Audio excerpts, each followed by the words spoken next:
Hello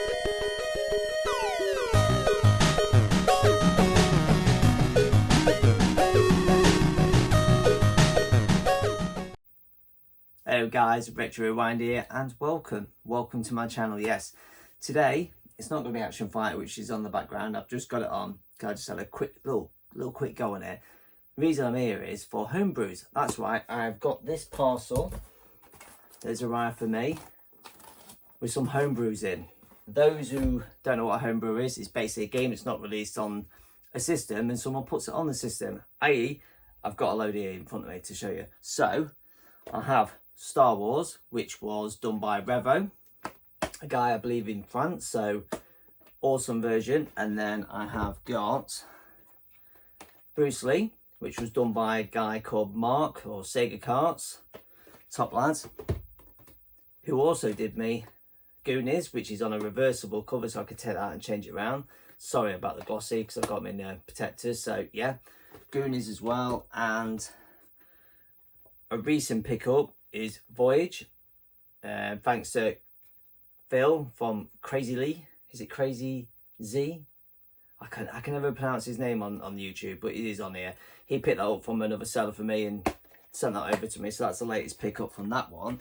And probably one of the coolest ones in the set is the Hook version, which was done by Mark as well, Sega Carts, which has got like it's got a map in it and all sorts. It's really cool. So I never said I would go down the homebrew, but I have got 5 homebrews.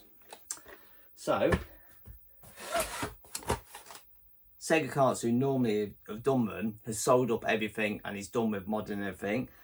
But another chap I know called Andrew, he is on YouTube, but he hasn't done a YouTube video in quite a while. I don't know why. You need to get back on it. He's doing some homebrews and he does them. He says he doesn't do them to make money off everyone. He just does them for friends who want a few. He likes to make all his own homebrews to have on his shelf.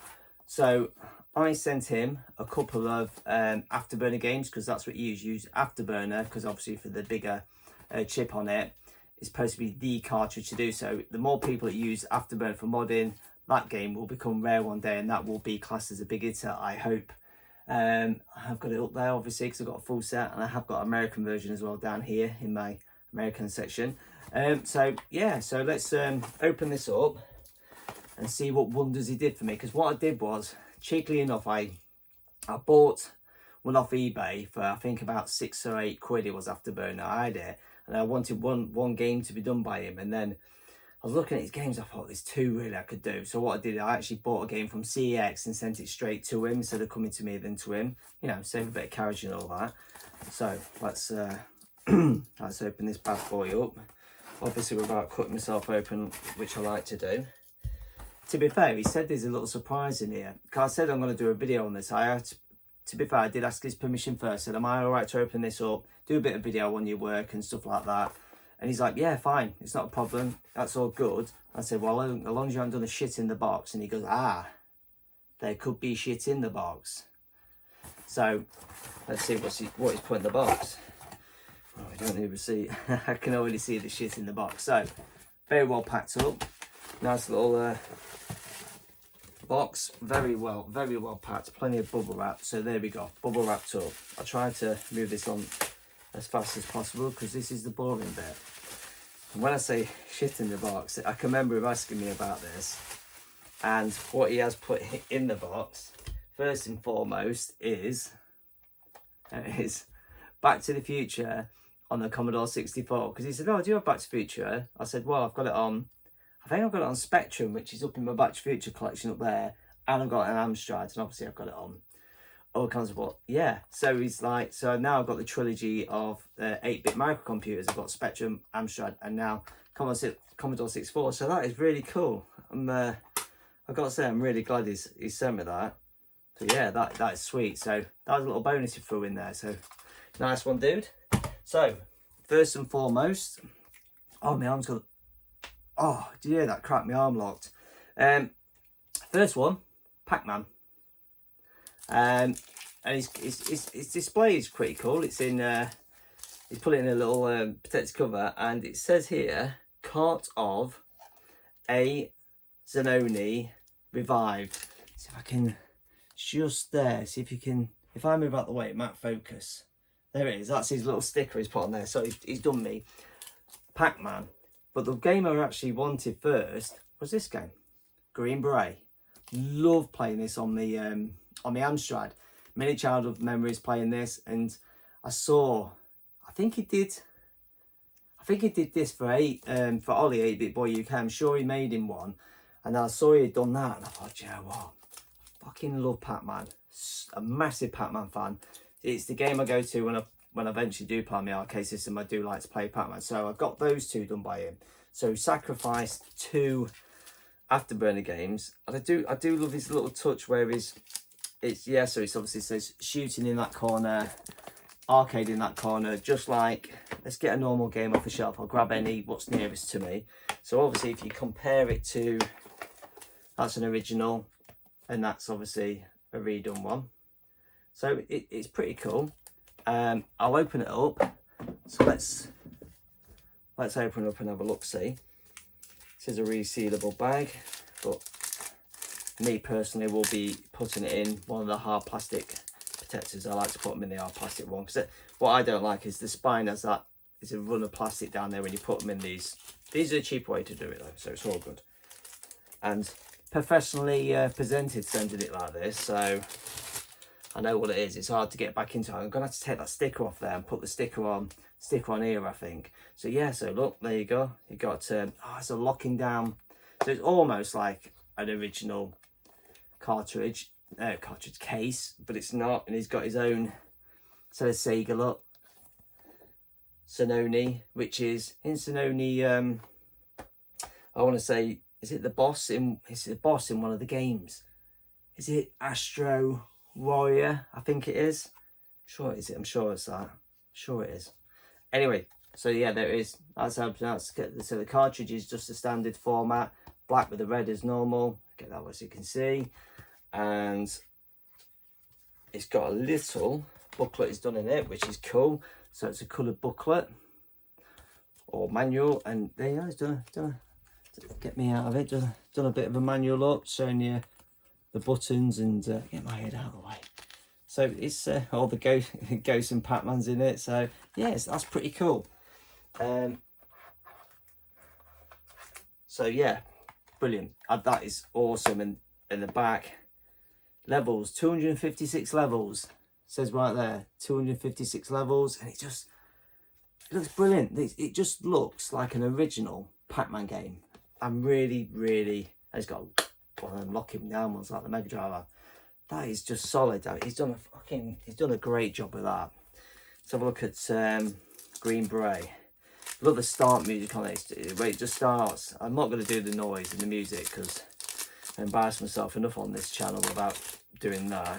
But I'm going to have to try and either peel the sticker off or put them back into this, because I don't want to lose his mod sticker. I think that's pretty cool. So we got Green Beret with a locking case again. So yeah, that looks awesome. That does look good. And it's got 4 rounds, and it's a very hard game on the arcade, on the Amstrad, whatever you play it on. But yeah, just attention to detail is put into this is very good. And then again, typical black cart, red label, and another,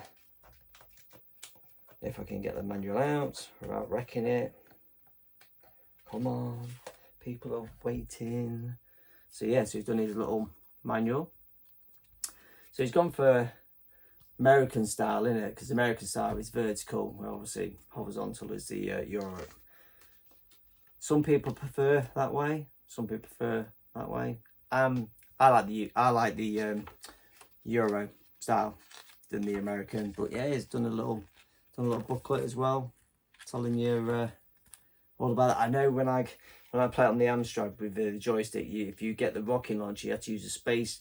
Is it rocket or flamethrower? And you have to use a space bar to fire the rocket, the flamethrower, whatever it is. Really annoying, that is. But so that is both of them out of the packaging. I think he's done a bang up job. he's done such a good job. They look amazing. They really do. That is a very good. Yeah, just look at the side. Splines on him. They're really good. He's done a fantastic job. I just love the Sega Master. They do. Just if you get a standard one, like I say, just side by side, they just look really well presented. Really, he's put some hard work into that. I've got to say, he's done a grand job. Right, so that is both of them shown. I reckon I should stick the cartridges in and see if it fires up. Now, do I pause this now, or do you want to see me mess about with the console and pull it in? I think I'm going to pause this now and stop this. I'm just...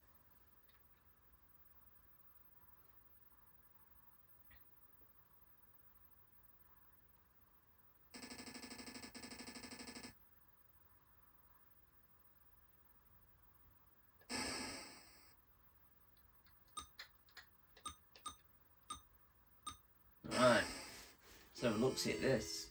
Oh, very cool.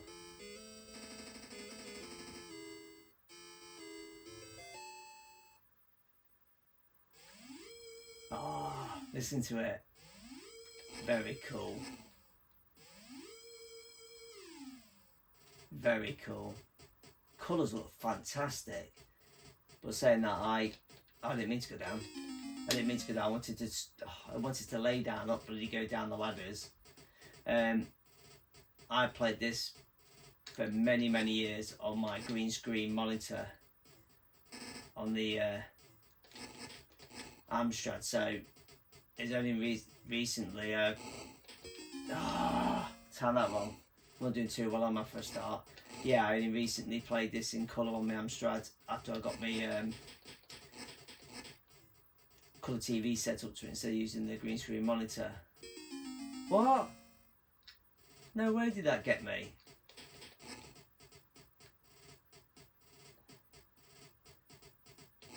Should have picked up the flamethrower by now. Like how they can run across the mines though, but we can't. Come on mate, fire at me then. It's a time this, there we go.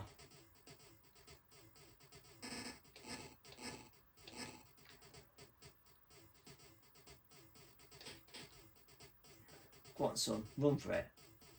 But yeah, graphics look brilliant. This is excellent version.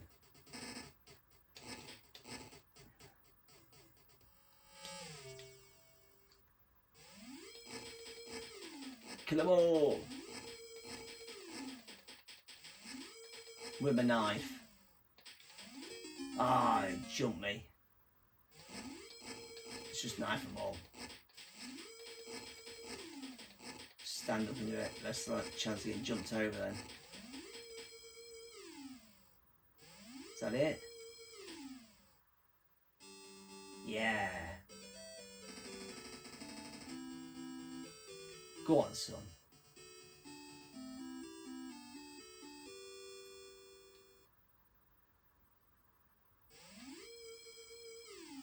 Should really jump on PacMan and show you PacMan now, really, shouldn't I?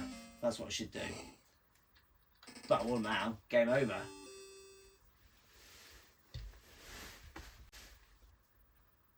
Sega Game Gear then, this version.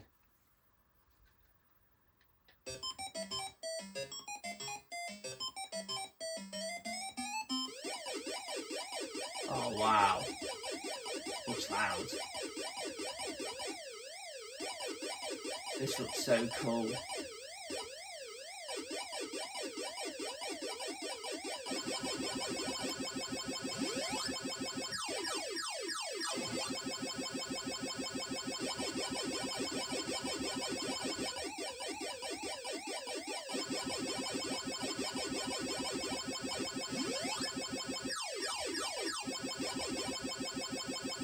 Wow, this is really loud. I should have turned this down.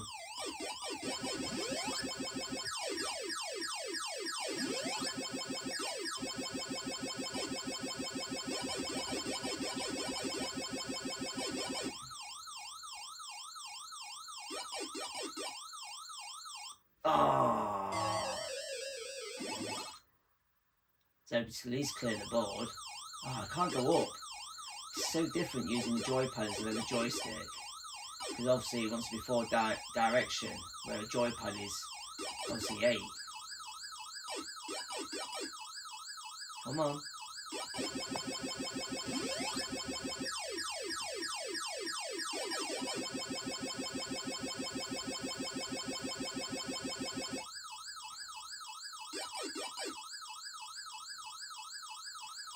See if I can get a screen done. There we go. We did one.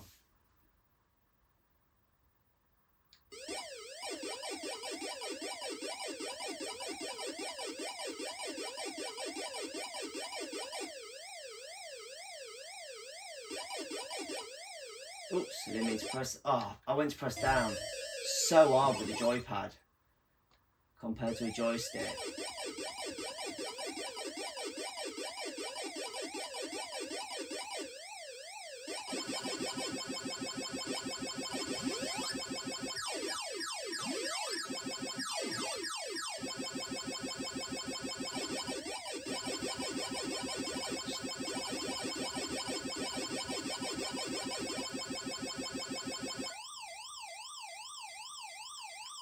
Oh, that's what I mean with the joypad. I was trying to go left, it just sent me up. Ah, well. So, there you go. That was, obviously I had Green Beret on first and then PacMan just on now, which is still on the screen. I've got to say, that played very well. And I saw it was some kind of a competition when I think there's a website, Sega website. I'm not super on the Master System. I know I like the Master System. But there's a website and they run a competition where you can make your own games and homebrews, that kind of thing, as in homebrews. And this was obviously one of the entrances to that competition. So that's what version being used for that. And I noticed that come up, and that is a Game Gear version. And I've got to say, having a go on it, it's that was brilliant. Loved that, and I loved that. The only downside to that is because it's a 4-directional, you know, up, down, left and right on the arcade. You can't exactly go wrong, where obviously using a joypad, obviously like this, it's obviously 8-directional. So if you think you're just trying to press right, you could catch right or diagonal, and it'll make you go up instead of right. So you can make mistakes playing on a joypad with that instead of an original 4-way old school 70s and 80s arcade, which I find that on my arcade machine, if I'm playing the old classics, I've got an 8-directional joystick in and it can catch you off guard like that. That's why I'm thinking of going down the line of having a switchable plate in it where I can lift the cabinet up, switch it to 4-way and switch it back to 8-way. Anyway, that's for another video. So what I've got to say is, I think Andrew's done a fantastic job of these. Awesome job. And Zanoni, or shall I call him Zanoni? Zanoni's done a bang up job. I'm trying to think of what that name's from. I'm sure it's an enemy, and I'm sure it's from, I'll look up again, I'm sure it's Astro. Is it Astro Warriors? Sure, it's Astro Warrior. Anyway, those who watch my channel, I'm sure you know. You'll put in the comments what game Zanoni's from, as it says there. But yeah, what I've got to say is I'm very happy now. I've got 5 Homebrews, that makes it 7. I always said I wouldn't go down the Homebrews. I said once I finished 269 European, or should I say UK PAL sets, I would finish my system and I won't even touch Homebrews. But here I am picking 2 more Homebrews up. But hey, can you blame me? Just look at them. They look fantastic, and I think he's done a bang up job. So yeah, so as I said, I'll put them down. That's it. So yeah, thanks very much for tuning in and watching this video. It's just a quick video just to show off Andrew's work and some homebrews for the Master System. Like, you know, it's not just the Master System games and that's it. There's still more games people are creating for it, homebrews, obviously porting over from other systems, like obviously like the PacMan's from Game Gear. Star Wars is the arcade one that's being put on there. So, and like Bruce Lee's from, I think, Spectrum or Amstrad version, I think that is. But yeah, Goonies from another, you know, Hook from NES or whatever. Yeah, what can I say? Homebrews. What did you think to this video? Comments below, hit like, dislike, rage in your comments that you shouldn't be making homebrews, whatever, or agree with me that they are pretty cool. Let me know what you think of Andrew's work, and hit like, share, subscribe, and all of the other stuff I always ask you to do at the end of the video. And I'll catch you on the next one.